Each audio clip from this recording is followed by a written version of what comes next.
नमस्कार मित्रमैत्रिणींनो, परवाच्या दिवशी तुम्ही बातम्यात पाहिलं असेल की इथली नगरपालिकेची निवडणूक बिनविरोध झाली. तिथली निवडणूक बिनविरोध झाली. या बिनविरोध निवडणुकीमागे किती गुंड या भाजपवाल्यांनी लावलेले आहे हे जर बघायचं असेल तर तुम्ही हा जळगाव जामनेरचा व्हिडिओ एकदा बघा आणि तुम्हीच ठरवा पण की ह्या देशामध्ये खरंच लोकशाही आहे की हुकुमशाही सुरू झालेली आहे. एकदा हा व्हिडिओ बघा. या व्हिडिओमध्ये काय दिसतंय? ह्या ज्या माणसाला लोटत लोटत आणलं जात आहे, हा माणूस कोण आहे? तर हा भाजपच्या उमेदवाराच्या विरोधात उभे राहिलेले उमेदवार आहेत हे. आणि ह्यांना जबरदस्ती आपले फॉर्म वापस घ्यायला लावत आहेत की तुम्ही आमच्या विरोधात उभेच कसे काय राहिले, विरोधातला फॉर्म वापस घ्या. आणि अशा प्रकारे 3-4 व्हिडिओ व्हायरल झालेले आहे. एकदा तुम्ही याचा शेवटचा पोर्शन नीट बघा.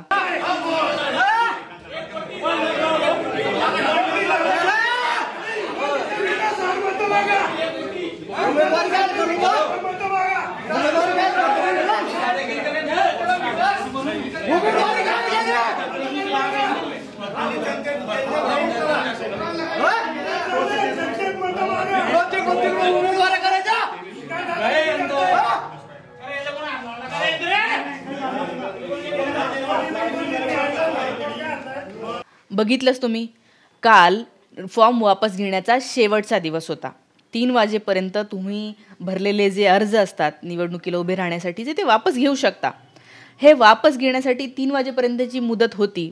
आता भाजपला त्या ठिकाणी आपल्याला माहिती आहे गिरीश महाजनचा हा सगळा हे आहे, परिसर आहे. गिरीश महाजनांची ते दहशत असते. एकदम बाहुबली पद्धतीने या ठिकाणी ते निवडणुका लढवून घेतात असं जामनेरचेच लोक सांगतात. मी अनेकांशी या व्हिडिओच्या निमित्ताने बोलली तेव्हा त्यांनी सांगितलं की ताई आमचे नावं नका घेऊ, पण तुम्हाला खरं सांगतो की या ठिकाणी यांनी इतकी गुंडगिरी माजवलेली आहे की सामान्य नागरिक हवाल दिले. प्रशासनाचा वापर करून घेत आहेत, गुंडांचा वापर करून घेत आहेत. जे लोक भाजपच्या उमेदवाराच्या विरोधात उभे राहिलेले होते त्या उमेदवारांना धरून त्यांनी टार्गेट करून काही लोकांना त्यांनी आमिष दाखवलंय पैशाचं. काही लोकांच्या फॅमिलीची हिस्ट्री काढली की समजा एक्स नावाचा उमेदवार उभा असेल तर त्याचा भाऊ कुठेतरी नोकरीला आहे, मग बहीण नोकरीला आहे किंवा बहिणीचा नवरा कुठेतरी आहे, मग त्या बहिणीला ब्लॅकमेल करायचं, तिचं काहीतरी बरं वाईट होईल असं काहीतरी बोलायचं, तिच्याकडे गुंड पाठवायची. मग ती बहीण आपल्या भावाला म्हणणार की अरे बाबा प्लीज नको उभा राहू त्याच्या विरोधात, फॉर्म वापस घे करून. अशा प्रकारे सगळे साम दाम दंड भेद, पैसेही वापरलेले आहेत, गुंडही वापरलेले आहेत. अजून काय काय म्हणजे पैशाला समजा पैसे देऊन एखादा माणूस म्हणत असेल नको मला तुमचे पैसे, मी तुमच्या विरोधात उभाच राहणार, तर मग त्याला वेगळे वेगळे पर्याय वापरायचे. आणि असं करत हे लोकांनी फॉर्म वापस घ्यायला लावलेले आहेत. आता या ठिकाणी ही जी काय पालिकेची नगर परिषद आहे या ठिकाणी 26 नगरसेवक यांच्यासाठी निवडणूक होणार होती. 26 पैकी 9 नगरसेवकांना यांनी फॉर्म वापस घ्यायला लावलेले आहेत. अजून 17 लोक लढणार आहेत. आणि सगळ्यात महत्त्वाचं नगराध्यक्षपद हे गिरीश महाजन यांची बायको साधना महाजन या बिनविरोध निवडून आल्या अशी बातमी परवाच्या दिवशी होती. त्या बिनविरोध कशा आल्या त्याची गोष्ट सांगते. त्या बिनविरोध वगैरे नाही आलेल्या आहे. त्यांच्या विरोधात अजित पवार गटाची एक व्यक्ती होती, शिवसेना शिंदे गटाची व्यक्ती म्हणून काँग्रेसची एक व्यक्ती, 3 लोक उभे होते यांच्या विरोधात. या तिघांवरही त्यांनी वेगवेगळ्या प्रकारचे, काही लोकांना आमिष दाखवलं पैशाचं, काही लोकांना त्यांचे सगळे काय फॅमिलीवर दबाव आणला, स्वतःवर दबाव आणला, गुंड घरी पाठवले किंवा खूप काय काय सगळे प्रकार करून त्यांनी या तिघांनाही फॉर्म वापस घ्यायला लावले. बातमीमध्ये तर येतं यांनी फॉर्म स्वतःहून वापस घेतले. आपण बातम्या ऐकताना आपल्याला वाटतं अरे असं कसं यांनी फॉर्म वापस घेतले, दबा नाही, त्यांना वाटलं असेल की आपण नाही जिंकून येणार. अरे असं नाही आहे. सामान्य जनतेपर्यंत गेला ना तर काम करणारा कष्टकरी वर्ग ज्याच्या हातावर हा देश उभा आहे, शिव्या घालतो, अक्षरशः शिव्या घालतो या पक्षाला आज. त्याच्यामुळे हे सामान्य लोकांनी या विरोधातल्याच लोकांना निवडून दिलं असतं. याशिवाय सुलेमान नावाच्या त्या मुस्लिम तरुणाची मागच्या 2 महिन्याआधी जी हे करून आणली होती, त्याला मारून टाकलं होतं या भाजपशी संबंधित असलेल्या काही काय म्हणूया त्या सगळ्या विचारधारेमुळे, हिंदू मुस्लिम त्या दंगेमुळे जे विष तयार झालं होतं त्याच्यातनं हा परिणाम झाला होता. त्यामुळे तिथली मुस्लिम कम्युनिटी यांच्या विरोधात होती, कष्टकरी वर्ग शेतकरी वर्ग यांच्या विरोधातच आहे. त्यामुळे गिरीश महाजन यांची बायको पडल्या असत्या, त्या निवडून नसत्या आल्या, म्हणून काय केलं तर दबाव आणून या तिघांनाही वापस घ्यायला आलं आणि म्हणे बिनविरोध आमची बायको निवडून आली. त्यांना गिरीश महाजनांना तर आपला अख्खा जामनेर नगर परिषद ही बिनविरोध करायची होती, पण 9 जणांना ते करू शकले. बाकी 17 लोक आता निवडणार, म्हणजे काय म्हणूया, उभे राहणार आहेत, लढणार आहेत. तुम्हाला अजून सांगते की या ठिकाणी नाव मी सांगत नाही, एक उमेदवार होते ज्यांचा फॉर्म वापस घ्यायला लावलेला आहे. जे ओढलेले ना, त्यांनी फॉर्म कसा वापस घ्यायला लावला, तर ते अत्यंत गरीब कुटुंबातले उमेदवार होते आणि त्यांच्या मनामध्ये भाजपच्या विरोधात उभं राहायचं हे होतं. विरोधात फॉर्मही भरला, माणसाला पैसे देऊ केले, नाही दिले त्यांनी पैसे. त्याच्यानंतर सगळे प्रकार वापरून पाहिले, नाही काही करता आलं. फॉर्ममध्ये चुका काढून पाहिल्या, नाही करता आल्या. मग काय केलं, कुठले कर्ज काढले का ते पाहिलं, नाही झालं.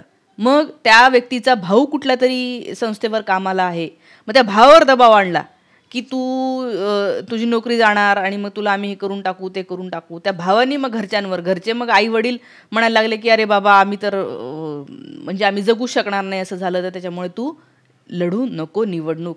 आणि असं करत रडत रडत त्या माणसाने, एका माणसाने अक्षरशः रडत रडत फॉर्म वापस घेतलेला आहे. या अवस्थेला यांनी या देशाला आणि इथल्या लोकशाहीला, सामान्य लोकांना नेलेलं आहे. याला लोकशाही म्हणत नाही. जेव्हा आपले पंतप्रधान नरेंद्र मोदी म्हणतात की मी खूप मोठ्या लोकशाही देशामधून येतो, तेव्हा हे जगभरामध्ये असे व्हिडिओ जातील ना, तर देशाची नाचक्की होते.